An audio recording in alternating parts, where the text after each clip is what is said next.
Thousands of years ago, a group of people from Asia arrived at this archipelago, occupied different parts of the island, and formed their own religion, culture, and identity. Until they came over.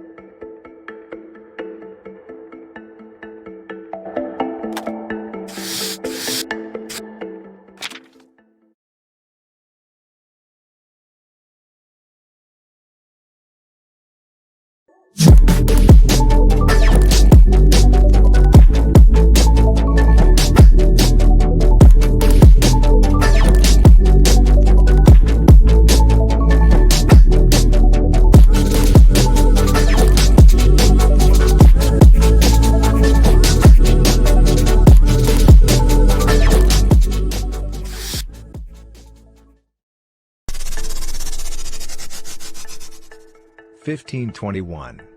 A Spanish expedition around the world led by this guy arrived at this chain of islands in 1521 and claimed it for Spain.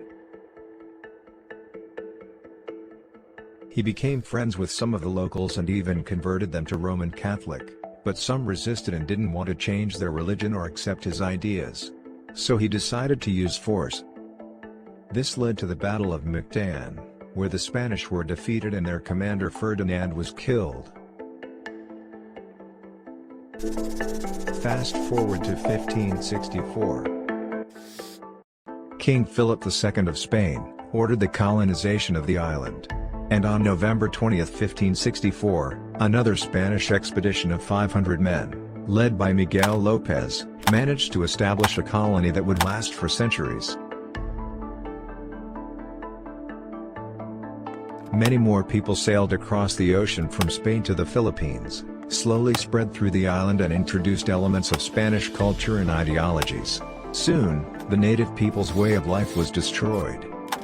Schools, hospitals and trade that were conducted in Spanish were built. Cathedrals were opened and a government was established.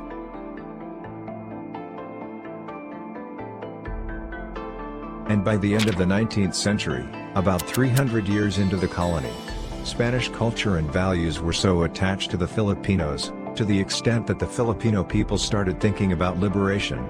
This annoyed the colonizers, so they tried to silence them by torturing and killing them.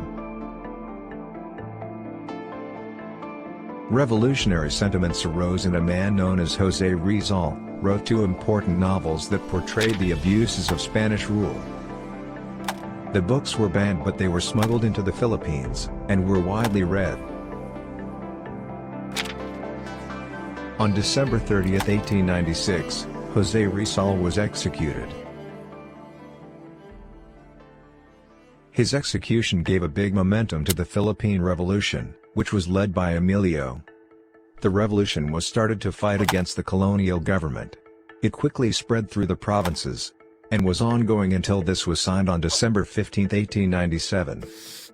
It created peace between Spanish colonials and the revolutionary group.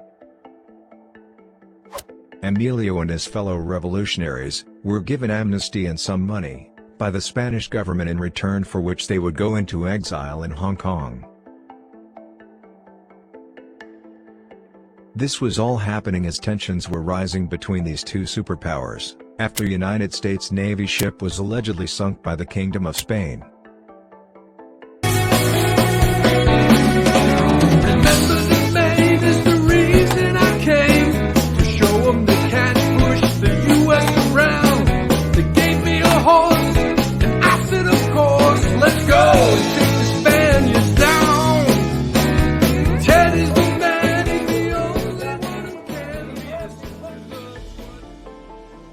On April 19, 1898, President William McKinley threatened the Kingdom of Spain over Cuba. And a couple of days later, the U.S. Congress officially declared war on the Kingdom of Spain. And thus began the Spanish-American War. The U.S. started taking over many Spanish colonies. And since the Philippines was one of the colonies, the Asiatic Squadron of United States Navy was sent to the Philippines. And after a battle at Manila Bay between Spanish and American forces that lasted for a few hours, the U.S. had Manila under control. And about a month later, revolutionary leader Emilio was invited back to the Philippines by the U.S. He immediately took command of the Filipino forces, and many Filipino men left local Spanish army units to join his force. Philippine Revolution against Spain officially resumed, and in less than a month, they had already freed much of the country from Spain. On June 12, 1898, Emilio issued the Philippine Declaration of Independence.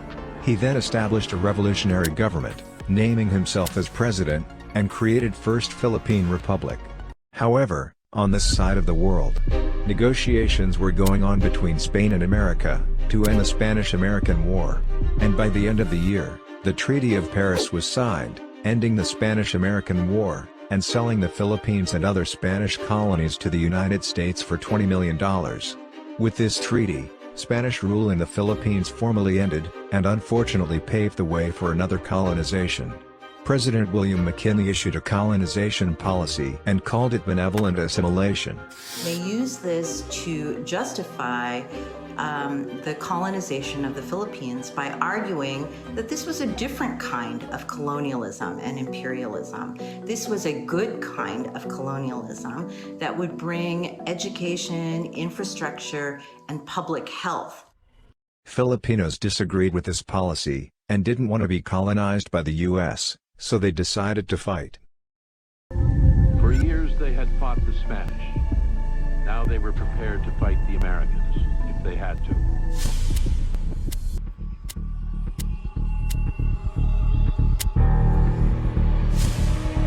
For the United States to maintain this empire, what the United States had to do was to use force and to project that force across thousands and thousands of miles. We have never done that.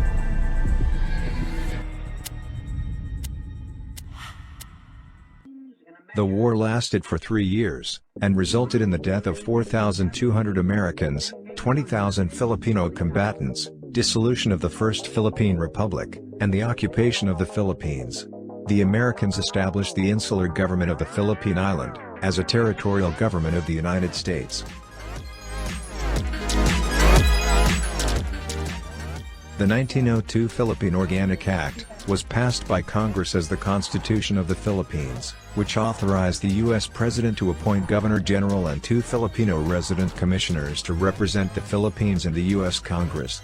Americans got to work and started transforming the nation. At Pier 7, a new double-decked concrete structure 1,000 feet long, built and maintained by the Philippine government. Escolta, the principal retail street of American Manila, lined with banks, theaters, and drugstores. Not chemist shops, but drugstores, with ice cream, sodas, postcards, and pay telephones. Filipinos still didn't give up their fight to gain independence. These are representatives from the Philippine Independence Mission, who were lobbying for the independence of the Philippines. And by 1916, the Philippine Autonomy Act was passed by the United States Congress. It replaced the Philippine Organic Act of 1902.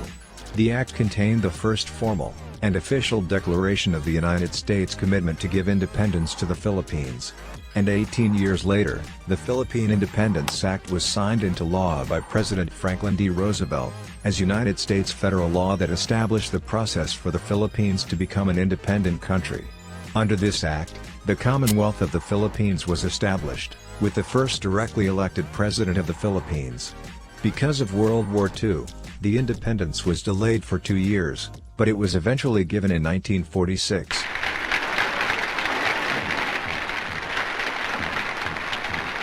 I am authorized and directed by the President of the United States to proclaim the independence of the Philippines as a separate and self-governing nation.